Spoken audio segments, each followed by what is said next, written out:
ఓం గం గణపతయే నమః. ఓం శ్రీ గురుభ్యో నమః. ఓం శ్రీ మాత్రే నమః.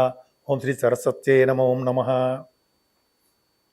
ఇప్పుడు మనం పరాభవనామ సంవత్సరం, శ్రీ పరాభవనామ సంవత్సరం గురించి తెలుసుకోబోతున్నాము.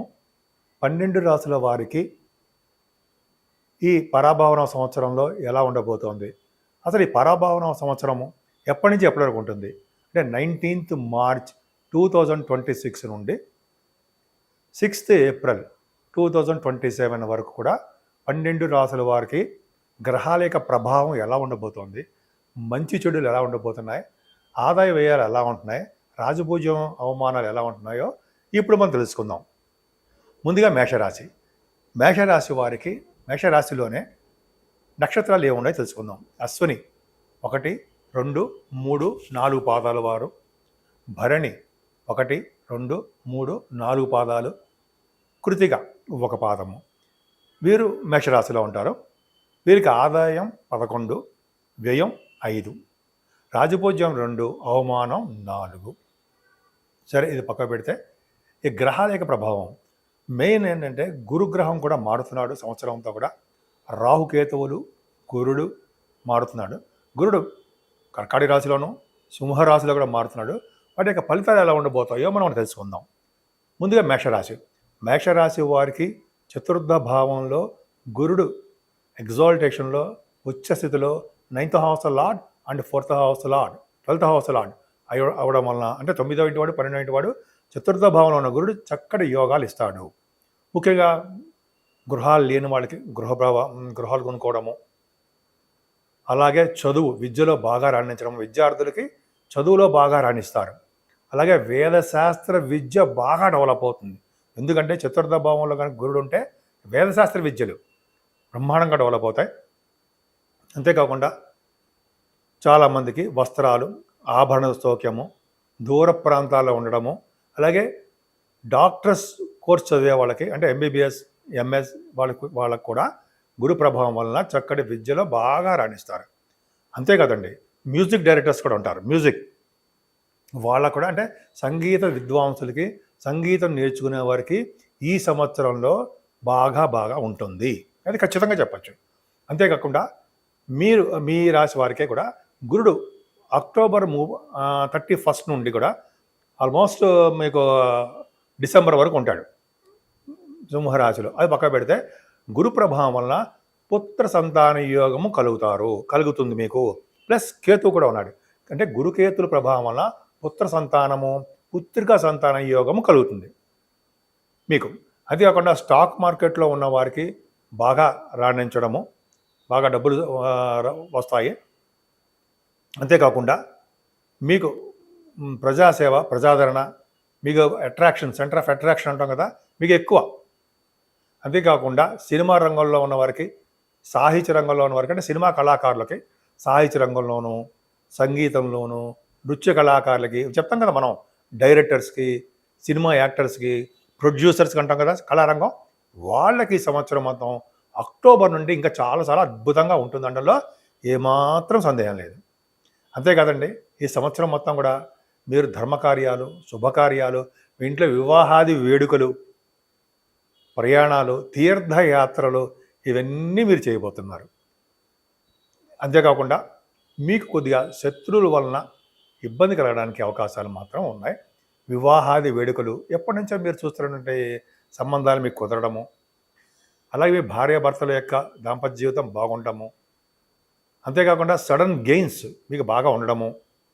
ఇంకా చెప్పాలంటే మీరు కోర్టు కేసుల్లో కానీ, అంటే లా రిలేటెడ్ సంబంధించిన విషయాల్లో మీకు శుభ పరిణామాలు రావడానికి అవకాశం ఉంది. ఫేవరబుల్గా మీకు రావడానికి అవకాశాలు ఎక్కువ ఉన్నాయి. అంతేకాదండి, సింహరాశిలో గురుడు మారడం వలన అక్టోబర్ నుండి కూడా తీర్థయాత్రలు మీరు చేస్తారు. తీర్థయాత్రలు, పుణ్యక్షేత్ర దర్శనాలు, అలాగే హార్స్ రైడింగ్స్ ఇవన్నీ ఉంటాయి. అంతేకాకుండా ఈ శని కుజుల వలన కూడా రైల్వేస్లో పనిచేసే వారికి, అంటే రైల్వేస్ సెంట్రల్ గవర్నమెంట్లో పనిచేసే వారికి ఉన్నతంగా రాణించడము. ముఖ్యంగా ఆడవాళ్ళు కూడా చెప్తున్నానండి, మీకు జాబులు రావడానికి అవకాశం ఉంది. రైల్వేస్, ఇంకా ప్రభుత్వ రంగ సంస్థల్లో పనిచేయడానికి అవకాశం ఉంది.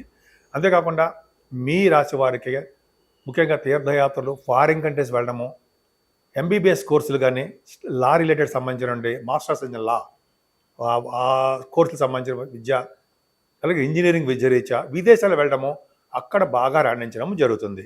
ఏదేమైనా అక్టోబర్ నుంచి రాహు మీకు మారుతున్నాడు. డిసెంబర్ 6 నుండి రాహు మీకు దశమంలోకి వచ్చేస్తున్నాడు. దశమ రాహు గంగా స్నానం చేయిస్తూ ఉంటాడు. అంటే మీకు డిసెంబర్ నెల నుండి కూడా మీరు తీర్థయాత్రలు బాగా చేయడము, గంగా స్నానాలు చేయడము, కాశీ వంటి క్షేత్ర దర్శనాలు చేయడము, అంతేకాకుండా మీరు ఉన్నతమైనటువంటి విద్య రీతి కూడా ఇంత చెప్పినట్టుగా ఫారిన్ కంట్రీస్ వెళ్తారు. దశమ రాహు వలన కంప్యూటర్స్ రంగంలో ఉన్న వారికి, సాఫ్ట్వేర్ రంగ ఉద్యోగస్తులకి, గవర్నమెంట్ సంబంధించిన ఉద్యోగస్తులకి చాలా చాలా చాలా బాగుంటుంది. ప్రమోషన్స్ కూడా వస్తాయి అక్టోబర్ నుంచి. అంతేకాకుండా రాజకీయ రంగంలో ఉన్న వారికి, అంటే మీకు రాజకీయ రంగం అంటే మీకు తెలుసు, పదవులు రావడానికి అవకాశాలు ఎక్కువ ఉంటాయండి. రాజకీయ రంగం రీచ్ కూడా మీరు విదేశాలు వెళ్ళడానికి అవకాశం ఉంది. అంటే రాజకీయ రంగంలో మీకు మంచి విశేషమైన పలుకుబడి కలిగిన వ్యక్తులుగా మీరు ఉంటారు.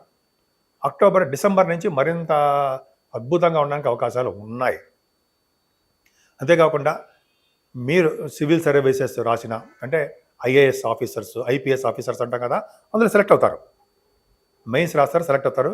అలాగే గ్రూప్స్లో కూడా, గ్రూప్ 1, గ్రూప్ 2 అంటాం కదా, వాటిలో కూడా మీకు సెలెక్ట్ అవ్వడానికి, ముఖ్యంగా ఆడవాళ్ళకి చెప్తానండి, అవకాశాలు మాత్రం ఎక్కువ ఉన్నాయి. అంతేకాకుండా డిసెంబర్ 6వ తారీఖు వరకు కూడా మీ రాహు మీకు లాభంలో ఉన్నాడు కాబట్టి విశేషమైన సంపద కలిగిస్తూ ఉంటాడు. అంటే ఎట్లాగంటే ఆటోమొబైల్ ఇండస్ట్రీస్లోను, కోల్, ఐరన్, స్టీల్ వాటిల్లో పనిచేసే వారికి, అలాగే ప్రభుత్వ రంగ సంస్థల్లో వ్యాపార సంస్థలు చేసేవారికి, ఇంటర్నేషనల్ ట్రేడింగ్స్ కూడా ఉంటాయి వాళ్ళకి, అలాగే చేపల చెరువులు అంటారు సరే వాళ్ళకి బాగా ధన ప్రాప్తి కలగడానికి అవకాశం ఉంది. ముఖ్యంగా కంప్యూటర్ సాఫ్ట్వేర్స్, కంప్యూటర్ సంబంధించిన వ్యవహారాలు ఉంటాయి కదా వాళ్ళకి, ఎలక్ట్రిసిటీ, ఎలక్ట్రానిక్స్ డిపార్ట్మెంట్లో ఉన్నవారికి చాలా అద్భుతాలు జరగడానికి అవకాశం మాత్రం చాలా ఉన్నాయి. అసలు ముఖ్యంగా దశమంలో శని ఉన్నాడు మీకు, దశమాధిపతి ఏ భావంలో ఉన్నాడు అంటే ఏంటంటే, మీరు గవర్నమెంట్ సంబంధించిన వృత్తిలో ఉన్నా, లేకపోతే సాఫ్ట్వేర్ రంగ ఉద్యోగస్తులైనా మీకు ట్రాన్స్ఫర్స్ జరగడానికి అవకాశం ఉంది. కొన్ని కొన్ని సందర్భాల్లో కొంతమందికి మాత్రము వాళ్ళ పై బస్ అధికారుల చేత కొద్దిగా మీకు ఇబ్బంది కలగడానికి అవకాశం ఉంది. అంతేకాకుండా ఏప్రిల్ 2వ తారీఖు నుండి మే 10వ తారీఖు 40 రోజుల పాటు కుజుడు శనితో కలుస్తున్నాడు. కుజు శనుల కాంబినేషను మేషరాశి వాళ్ళకి తప్పు. మీ రాశ్యాధిపతి 12వ భావంలో ఉండడం వలన, పైగా ఈ ఏప్రిల్ నెల నుండి మీకు జలగండమో, లేకపోతే విద్యుత్ వలన, అంటే విద్యుత్ అంటే మీకు ఎలక్ట్రిసిటీ అంటాం కదా, ఎలక్ట్రిసిటీ దానివలన, నీటి ప్రమాదాల వలన మీకు ఇబ్బంది కలగడానికి అవకాశం ఉంది. శని కుజులు కలయిక మంచిది కాదు మేషరాశి వారికి. ఎందుకంటే కుజుడు శని మంచివాడు కాదు, మీకు కుజుడు బాధ కూడా అవుతాడు. అందుకనే మేషరాశి వాళ్ళు చాలా జాగ్రత్తగా ఉండండి. నీటి జోలికి, అలాగే సముద్రం నీటి జోలికి వెళ్లకుండా ఉండడము, అంతేకాకుండా పిడుగుల వలన, వర్షాల వలన, విద్యుత్ వలన మీకు ప్రమాదం కలగడానికి అవకాశం ఉంది. కొద్దిగా జాగ్రత్తగా ఉండండి. అందుకనే మీరు సుబ్రహ్మణ్యేశ్వర స్వామి ఆరాధన చేసుకున్నా, శనీశ్వరుడికి సంబంధించిన పూజలు చేసుకున్నా, వెంకటేశ్వర స్వామి వారికి ఆరాధన చేసుకున్నా కూడా ఈ దోషాలు తొలగడానికి ఎక్కువ అవకాశాలు ఉన్నాయి. ఈ పరాభవనామ సంవత్సరంలో 12 రాశుల వారు మేషరాశి నుండి మీనరాశి వరకు, అంటే మేషం, వృషభం, మిథునం, కర్కాటకం, సింహం, కన్య, తుల, వృశ్చికం, ధనస్సు, మకర, కుంభాలు మీనరాశులు. అవునా? ఈ 12 రాశుల వారికి పరాభవన సంవత్సరంలో పరాభవం తక్కువగా ఉంటుందండి. భయపడాల్సిన అవసరం లేదు. ఎందుకంటే గురుడు ఒక్కడు వచ్చే స్థితిలోకి వచ్చినప్పుడు ఆయన కాపాడుతూనే ఉంటాడు. అంటే మరణాలు సంభవించడం, భయపడిపోతూ ఉండడము, ఈ రాహుకేతుల వలన, శనీశ్వరుల వలన భయపడడానికి ఏం అవకాశం లేదు. దృష్టులు ఉన్నాయి. సో మనం చేయవలసిన కార్యక్రమం ఏంటి? మనం అంటే ప్రతి వాళ్ళును మరి దేవుడి యొక్క పవర్ మనమే ఉండాలి కదండి.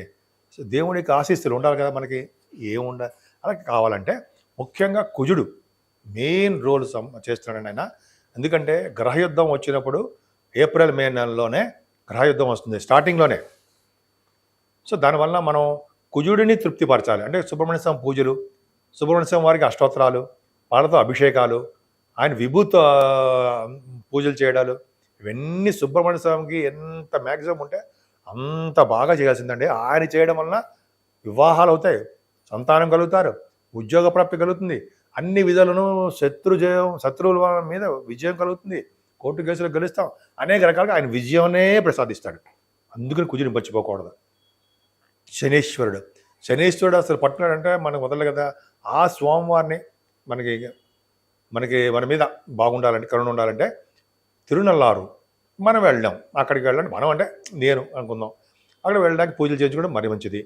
లేదా మన ఊళ్ళోనే అంటే మందపల్లి అంటే మనకి ఇష్టమైన ఒక చోట శనీశ్వరుడికి 7 శనివారాలు తైలాభిషేకం చేయించుకోవడం ఉత్తమోత్తమం. అసలు అన్నిటికన్నా మంచిది ఆంజనేయ స్వామి వారిని పూజించడమే. ఆంజనేయ స్వామి వారికి ఆయన సింధూరం అంటారు, గంధ సింధూరం శనివారం పూట ఎవరు రాయిస్తారో వాళ్ళ జోలికి వెళ్ళను అని చెప్పి శనీశ్వరుడు ఆంజనేయ స్వామి వారికి చెప్పారు. విన్నాం. శనీశ్వరుడు చేయాలి, దీపారాధన చేసుకోవాలి ఆంజనేయ స్వామి దగ్గర.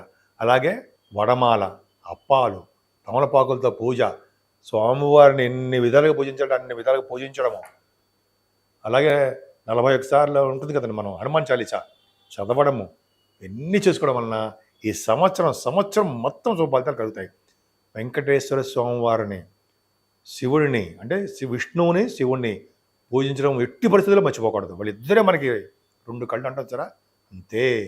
అమ్మవారు, రాహు యొక్క ప్రభావం కలగాలంటే అమ్మవారు.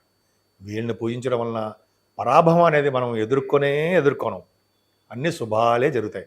సో 12 రాసుల వాళ్ళు బాగుంటారని, వాళ్ళు సకల శుభాలు కలగాలని, సంపూర్ణ ఆరోగ్యంగా ఉండాలని నేను మనస్ఫూర్తిగా కోరుకుంటున్నాను.